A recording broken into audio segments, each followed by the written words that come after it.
Pertama, kupas kulit labu kuning sampai bersih. Nah, untuk labu kuningnya saya menggunakan 500 gram ya.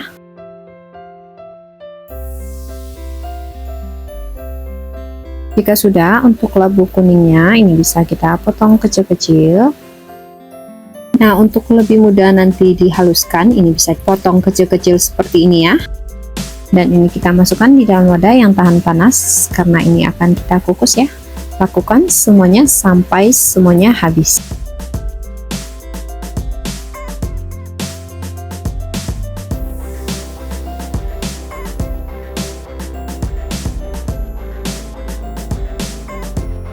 Jika sudah, ini bisa kita masukkan di dalam kukusan. Ini kita kukus kurang lebih 30 menit atau sampai labu kuningnya lembut ya. Nah, sambil menunggu labu kuningnya lembut, kita siapkan untuk bahan selanjutnya. Ini saya pakai santan instan sebanyak 200 ml. Ini bisa kita masukkan di dalam wadah.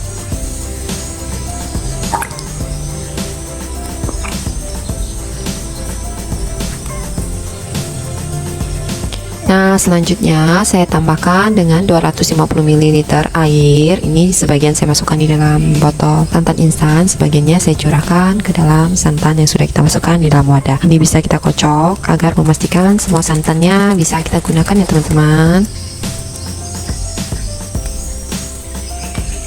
Nah, selanjutnya santannya bisa kita aduk campur ratakan. Ini bisa kita sisihkan. Selanjutnya kita siapkan 350 gram tepung tapioka dan kita masukkan dengan perlahan santan yang sudah kita campur dengan air tadi. Ini total santan dengan airnya jadi 450 ml ya teman-teman. Nah, ini kita aduk campur perlahan. Ini dimasukkan santannya dengan bertahap ya teman-teman. Ini agak sedikit kental atau keras, ini kita aduk perlahan. Kita masukkan dengan perlahan santannya biar semuanya tercampur dengan rata ya teman-teman. Nah, di sini saya akan menggantikan spatula saya dengan yang lebih kokoh. Ini saya menggunakan spatula kayu untuk mengaduknya atau mengaduknya. Nah, tambahkan semua santan dan kita aduk campur ratakan. Nah, jika adonan sudah seperti ini sudah bisa kita campurkan atau ini sudah siap untuk kita gunakan. Nah, ini bisa kita sisihkan dulu. Setelah kurang lebih 30 menit, labu kuningnya juga sudah halus ya teman-teman. Nah, jika labu kuningnya sudah halus, ini bisa kita keluarkan dari tempat kukusan. Ini bisa kita tes dulu, kita coba-coba haluskan dulu dengan garpu. Jika sudah halus bisa kita angkat. Nah, ini bisa kita lanjutkan menghaluskannya dengan kondisi labu yang masih panas ya teman-teman. Ini langsung kita haluskan menggunakan garpu atau mau menggunakan sendok juga boleh. Nah, di sini tambahkan gula pasir sebanyak 150 gram. Karena teksturnya yang kasar, gula pasir juga dapat membantu menghaluskan labu kuningnya. Ini bisa sambil kita tekan-tekan atau pirit-pirit sampai buah labunya halus ya.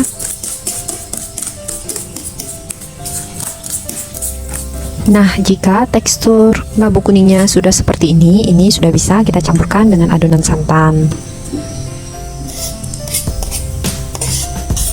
Nah, ini kita masukkan semua labu kuningnya. Ini akan kita campurkan bersama santan. Jika sudah, ini bisa kita aduk campur ratakan.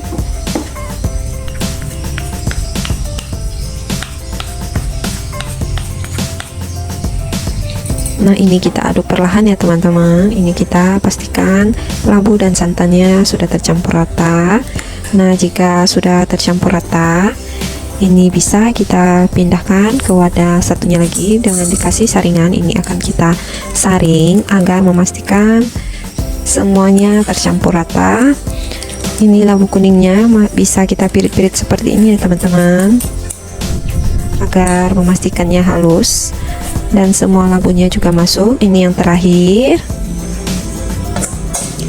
ini saringan yang terakhir. Ini bisa kita aduk campur ratakan. Ini hasil kuenya benar-benar enak ya teman-teman. Anak-anak dan orang dewasa juga pasti suka.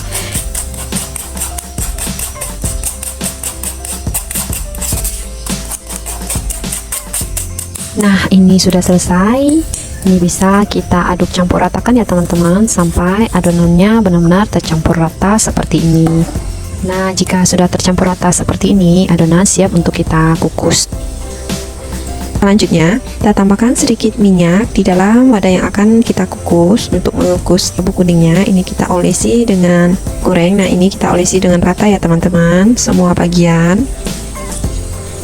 Nah, jika sudah rata, ini bisa kita masukkan di dalam kukusan yang sudah saya panaskan dari tadi. Ini dipastikan airnya cukup ya teman-teman. Jika sudah, selanjutnya kita masukkan kurang lebih 1,5 sendok sop. Ini kita ratakan. Nah, jika sudah rata, ini bisa kita kukus kurang lebih 5 menit.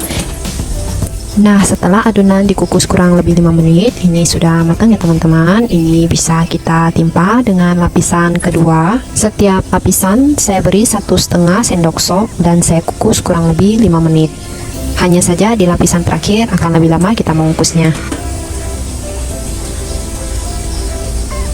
Nah, setelah 5 menit dikukus, ini sudah matang dan ini akan kita timpa di adonan atau lapisan terakhir. Sebelumnya, setiap kali kita ingin menambahkan adonan, bisa kita aduk campur ratakan dulu ya adonannya.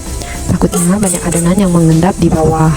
Ini juga bisa kita ratakan dan ini akan kita kukus lapisan terakhir selama kurang lebih 15 menit dengan api sedang ya teman-teman. Setiap lapisan ini kita kukus menggunakan api sedang.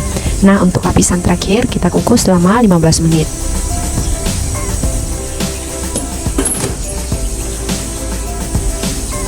Ini setelah 15 menit sudah matang, bisa kita keluarkan dari kukusan. Ini saya minta tolong suami karena ini berat dan panas ya teman-teman.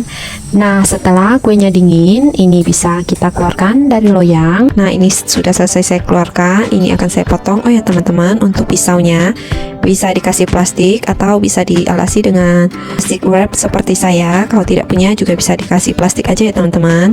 Diusahakan tangan kita juga diberi plastik ya, agar tidak menempel di tangan dan mudah untuk kita proses pemotongan kuenya. Nah, ini benar-benar lembut, kenyal, dan enak banget ya teman-teman. Ini akan saya potong dan akan saya coba. Nah, ini bisa dilihat teksturnya sangat kenyal banget ya teman-teman. Ini juga mengkilat. Ini akan saya coba. Ini enak banget ya teman-teman. Rasa tidak pernah bohong. Ini bisa dicoba di rumah. Ini bisa tahan beberapa hari ya teman-teman. Jika tidak habis, bisa dimasukkan di kulkas dan bisa kita makan selagi kita pengen. Ini bisa kita potong sesuai selera teman-teman. Oke, sampai di sini dulu video kali ini ya teman-teman. Semoga video ini bermanfaat. Dan bagi yang sudah mendukung channel ini, saya ucapkan terima kasih. Yang belum bisa di-like dan di-subscribe, dinyalakan juga lonceng notifikasinya ya, agar selalu update video terbaru dari kami. Terima kasih.